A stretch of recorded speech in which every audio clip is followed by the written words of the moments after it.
We are nearing the end of the summer, and Nebraska recruiting has completely stalled out. The Huskers have a lot more questions than they do answers. So in today's video, I'm going to give you a jam-packed recruiting update, what Nebraska's next steps are, what we're doing on the defensive line after WilsonDittman committed to Georgia, what about the linebacker core and the secondary, because it is a complete mess. Are we taking a third wide receiver commit? Some brand new targets who you need to know because they could be visiting in the fall. Some current commits who could be on flip watch. Some in-state prospects who could be added to this cycle, and so much more. So really quick, we have a lot to talk about. This video is loaded. Hit that like button if you're fired up, and also if you're a diehard Nebraska fan and you're not subscribed, what are you waiting for? Listen, this is the only place in Nebraska YouTube where you can get daily content talking your favorite team, talking Huskers.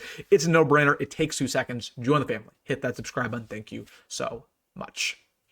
But without further ado, we have a lot to talk about. It's been a busy month of July for Nebraska recruiting. We started off very hot, but we've really simmered over these past couple weeks. We most recently missed out on some of our top prospects, whether it was Devin Jackson, whether it was Calvin Thomas, and most notably WilsonDittman. And for that reason, a lot of fans, insiders, beat reporters, they have no idea what the Huskers' next step is going to be. So in today's video, I'm going to give you an update, some brand new names you need to watch out for, and so much more. So let's get things started with Nebraska's class as it stands. How good is it really? Where do we stack up? What we need to do?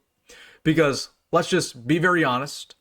Right now, we have the 67th best class in America.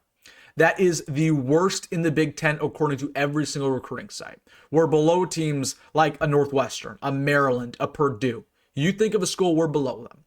We only have 12 total commits. We know it's going to be a smaller class, but we thought it was going to be bigger by the end of July. We thought we were probably going to be up to 15, 16 at this point in time. We know Nebraska, they're aiming for about 18 total commits on signing day. So we're only at 12. But I will tell you this, despite the recruiting rankings, I do think Nebraska's class is better than what a lot of these websites are giving credit for. The offensive line class is very good. You got guys like Klama Puma, like a Hayden Ainsworth, who I think is very good, a Leon Noyle, who's a hidden gem. So the offensive line class is good. They hit a grand slam. You got Luke Sorensen, who's a hidden gem at tight end. The receiver class is very solid. We know that quarterback obviously is a question mark. We know Dane is probably not going to play here, but we know the plan, right? Trey Taylor's coming in next year's class. He's a 5-star talent. We're fine at quarterback. Running back was definitely an interesting little inside scoop. We know that they wanted Brian Bonner more. He was a top 100 recruit, every offer in America. But Brian Bonner, they had him at 1A. They had Jamal Rule at 1B. Brian Bonner, because of how good he is, he was going to require a lot of money. And they said, you know what, we're just not willing to pay that much for a running back. We know that this staff, they just don't value the running back position that much in the transfer portal or in recruiting. So they said, you know what, we're going to pass up on Brian Bonner and we're going to take Jamal Rule, who's going to cost us a lot less money. So recruiting is definitely a lot different than what it used to be. It used to be, oh, we want player, we're going to get player. Now it's like, okay, how much money are you willing to actually allocate to a certain player or a position? And clearly they just don't value running back that much. So that's why we got Jamal Rule. I consider him to be kind of like a Gabe Ervin type prospect. So he's fine. He's just not a game changer. He's not somebody who's probably going to be a first round pick. So that's the offensive class.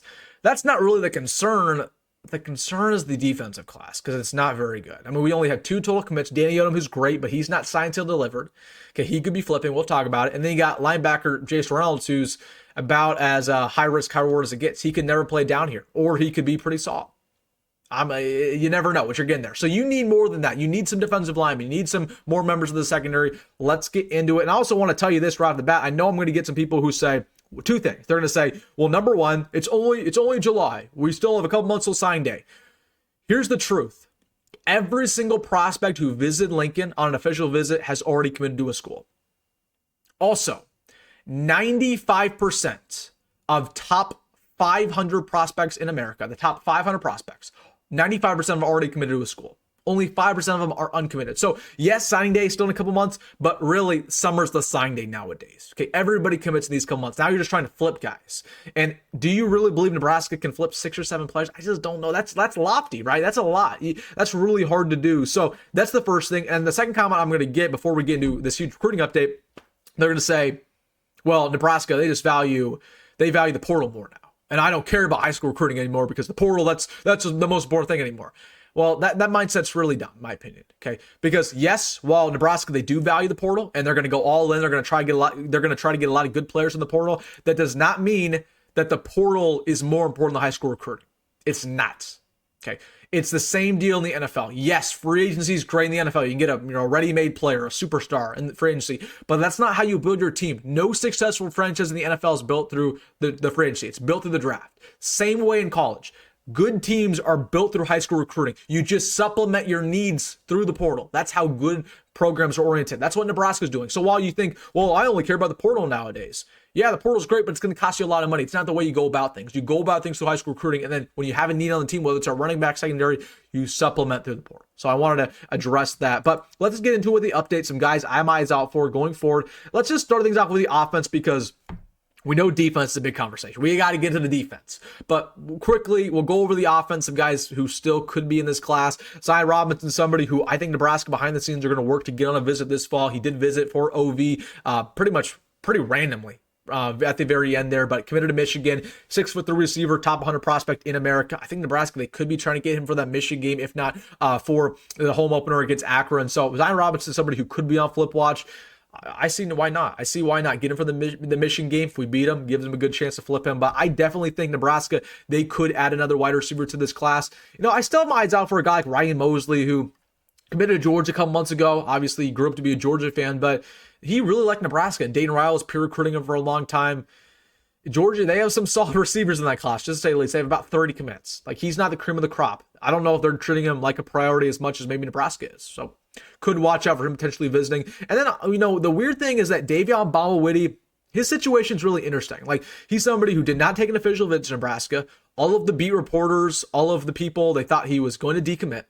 Pretty much, whether the beat reporters are on 3 rivals, they thought he was going to decommit, but he's still a part of this class. So I'm speculating on why is he still a commit?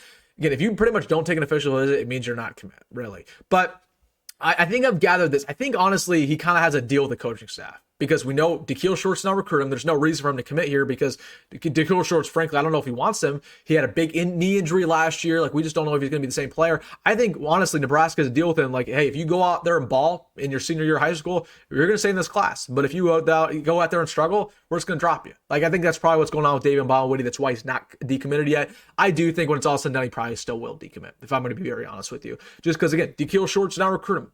That's just how it is. So he probably will decommit, but just we keep an eye on that because he's still a part of this class as it stands. Then going on to the offensive line, before we talk defense, this is the only guy who, again, I think Nebraska could take a 5th offensive lineman. They've made it clear that they still want Javion Cooper, Syracuse commit. They want him to visit during the fall for one of those earlier games. So just would watch out for Javion Cooper. The coaching staff, they're very high on him. They're recruiting him to play guard. They need a guard in this class. They have 3 tackles and 1 guard. They need somebody to play guard. So just watch out for Javion Cooper because they want to load up on the offensive line. They do. They got to build offensive line through high school recruiting. So just watch out for that name. He's visiting more likely than not in the fall. Then let's talk defense because, oh man, the defense it's not looking pretty, especially on the defensive line, because in my opinion, the defensive line might be the most important position to recruit consistently in high school because you just can't get transfer defensive linemen because that's going to cost you so much money. We paid O'Shawn Mathis an incredible amount of money just 3 years ago.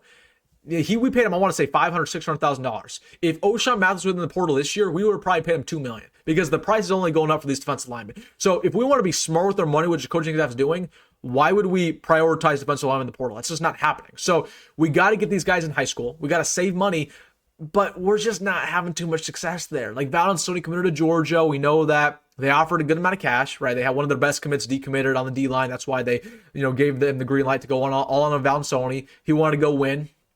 I don't blame 1 second to go to Georgia. They're the more proven product. Go over there and succeed. But Terry Brown, the concerns continue with him. Again, yes, is he a new coach? Yes, he is. But that does not give him the green light to do a horrific job on the recruiting trail and get 0 commits. You can't have both. We should have factored that into account when we hired him. So yes, the defensive line is a question mark. It's a huge question mark. You need 2 or 3 commits in the cycle alone. You need some guys because you're going to have some players leaving the portal. So, I just don't know what's going on the defensive line. There's some guys I'm eyes out for. Of course, Vialomi Malala, somebody we keep talking about, Oregon decommit. Nebraska, they're working behind the scenes to get him on a visit this fall. So we'll see when that happens. He's a big nose tackle, Polynesian. We want him. So that's somebody Nebraska needs. And then you just go to flip, guys who you can potentially flip. Tyne Davis could be on flip watch. We hired one of Michigan's D-line recruiters a couple weeks ago. One of the main reasons was to help out with the defensive line. Tyne Davis is somebody who's interested in Nebraska. The reason why he dropped us, though, is because he didn't have a good relationship with Terry Bratton. So we'll see if that can change. We'll see if we can get him on a visit. Mikhail Blade, same deal there. I'm looking out for both of those guys because Nebraska wanted them and they're Michigan commits, and we hired a Michigan D-line recruiter. So You got to get one of those guys probably. Hunter Higgins is somebody I have eyes out for there because Nebraska wanted him early on, committed to Kansas. I don't think Kansas can be very good, so he could be back in the fold for Nebraska. You got JJ Finch there, who we tried getting to OV, didn't end up happening, but he might visit in the fall. So he's an Alabama 3-star defensive line commit. So again, we just don't have too many answers on the defensive line. We need at least 2 because you can't get defensive linemen in the portal. You just can't. It's going to cost you way too much money. We can't sit here. Matt Rule, I hate that Matt Rule sits here and says, "Oh, we got to be smart with the money," and then he proceeds to throw around money in the portal. Like, no, we got to be smart on both spots. I'm cool being aggressive in the portal, but you got to be aggressive in high school too. And losing Valancioni was just unacceptable. It was really unacceptable because they put all their eggs in their basket and they missed out on them, and then they're going home with nothing. So we got to get at least 2 there.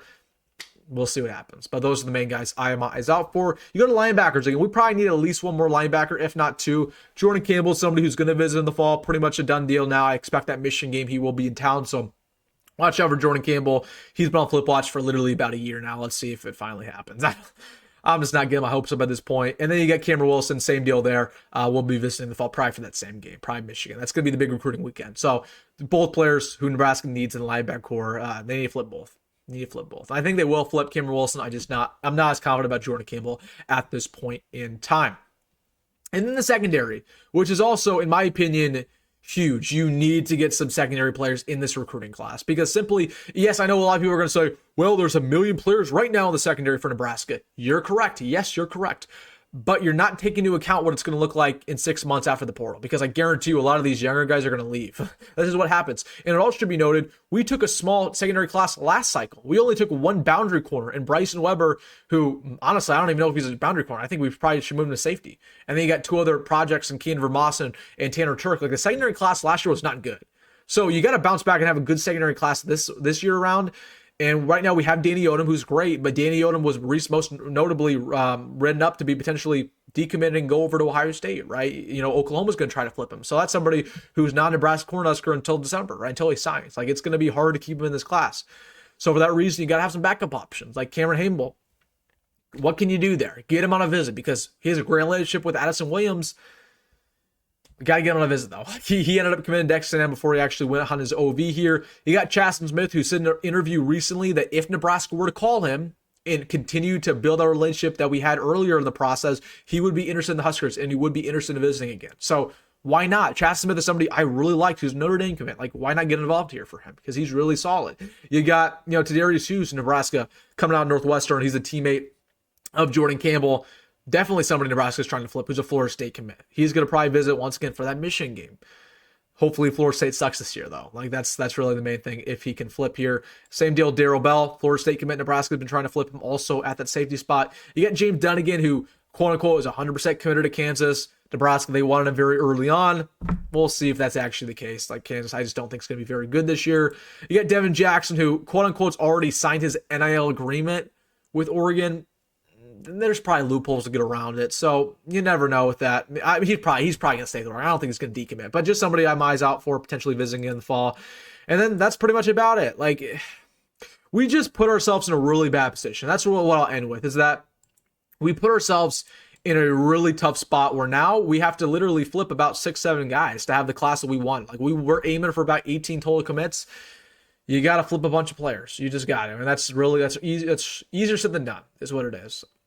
And also, I just don't know how much I agree. Like, I'm obviously not a coach. I just don't know how much I agree with Nebraska's philosophy to go super small in this recruiting class. It's very odd because if you go around the nation, every single program is taking big classes. Okay. USC taking 30 commits. You go to Alabama, Georgia, they're taking 30 commits because now scholarships, they're up from 85 to 105. So why wouldn't you take bigger classes? Nebraska's doing the opposite. They're taking smaller classes. Like, I don't have the answers. Like, it's very confusing. Nebraska's strategy is very confusing. And honestly, it's not really working. So I don't have a lot of confidence that it's the right move. I'm very intrigued why we're taking so many, like, very small class. I know people are going to say, well, the reason we're not taking many commits is because we're so young as a team. Every team around the country is very young, okay? Georgia's young. USC's young. We act like these problems that Nebraska has are unique to us. Every program is young around the country, and yet we're the only one that's taking a very small class. And the other programs who are young are taking 30-plus commits. So it's just a different mindset. I don't know why they're doing it. I hope it works out in the end, but that's just kind of a big concern that I have. And then I want to end with this. some in-state. I just want to go over the state of Nebraska because this has quietly become the greatest, I would say in a sense, the greatest in-state Nebraska class of all time. Like, it really is. There's about 15 prospects in the state of Nebraska who are going Power 4. That's never happened before. So it's probably the best in-state class of all time. If Nebraska gets really desperate by signing day, I could see us circle back in a couple prospects. Like Darren Jones, they'll try to flip him. It's probably not going to happen. He loves Iowa. Grew up an Iowa fan. Other than that, like Caprice Keith is somebody who could play in the secondary for Nebraska. Huskers were mildly interested early on. Like, could see us circle back there. Mo Purify. Hey, why not? Why not add Mo Purify to this class? Nelson Wheeler, maybe. Solomon Baker, probably not. So, listen, I mean, this class, Nebraska, they say all the time that they value quality over quantity, which is great. I agree with them. That's the reason why they haven't took all these in-state prospects from Nebraska. But at the same time, you can't say you value quality over quantity and then have the worst class in the Big Ten, to be very honest with you. So we'll just see what happens with Nebraska recruiting. We got to flip a lot of guys, and we got to load up. We got to win, and we got to load up for a big 27 class. Like, the 27 class is the cycle where Nebraska bona fide, they will take about 30 commits. Like, just get ready. Yes, this is going to be a small class. Next year won't be that way. Next year will not be that way. So you just got to win. You got to make sure this class is at least semi-decent, just survive, and then we'll go into that 27 class, have it be very hyped up. Hopefully, it will live up to expectations. But I'll just be very honest with you, just to end this video, I am disappointed with the class. I am disappointed with it. Like, 1 year ago, I thought it was going to be really good. I thought we were going to land some of these top prospects, whether it was a Ryan Mozee at the receiver core. I thought we would land a Devin Walker or Brian Bonner at running back. I thought we would land some top-tier offensive linemen, right? I thought we would land a Titan Davis. So it definitely is disappointing looking back on it that it just didn't live up to be that way, but that's the result of us not winning, and that's the result of us not offering enough in NIL, frankly.